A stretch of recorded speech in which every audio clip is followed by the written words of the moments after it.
ஒரு செவ்வகத்தின் பரப்பளவு 48 எம் ஸ்கொயர் என் கியூப் சதுர அலகுகள் மற்றும் நீளம் 8 எம் என் ஸ்கொயர் அலகுகள் எனில் அகலம் என்னன்னு கேட்கறாங்க. செவ்வகத்தினுடைய பரப்பு கொடுத்துட்டாங்க, நீளம் கொடுத்துட்டாங்க, அகலம் என்னன்னு கேட்கறாங்க. கண்டுபிடிக்கலாம்.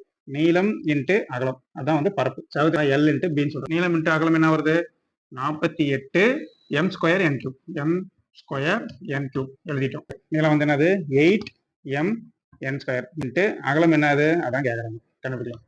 Equal to 48 M square n cube அப்படி எழுதிங்க. அப்போ அகலம் ஈக்குவல் டு இந்த 8 எம் என் ஸ்கொயர் இந்த பக்கம் வந்துருங்க. இப்போ 48 எம் ஸ்கொயர் என் கியூப் வகுத்தல் அப்போ 8 எம் என் ஸ்கொயர். ஓகேங்களா? ஒரு எம்மை கேன்சல் பண்ணுங்க. இந்த எம்மையும் இங்கே எம் டு எம்னு இருக்கும், ஒரு எம்மை கேன்சல் பண்ணுறோம். ஸ்கொயர் கேன்சல் பண்ணால் எம் இருக்குது, என் ஸ்கொயர் இருக்கு. சரிங்களா? அப்போ இங்கே என் ஸ்கொயர் கேன்சல் பண்ணுங்க, மீதி என் மட்டும் வரும். இங்கே 8 8, இங்கே 6 8 48. அப்போ அகலம் என்ன வரும்? 6 எம் என்.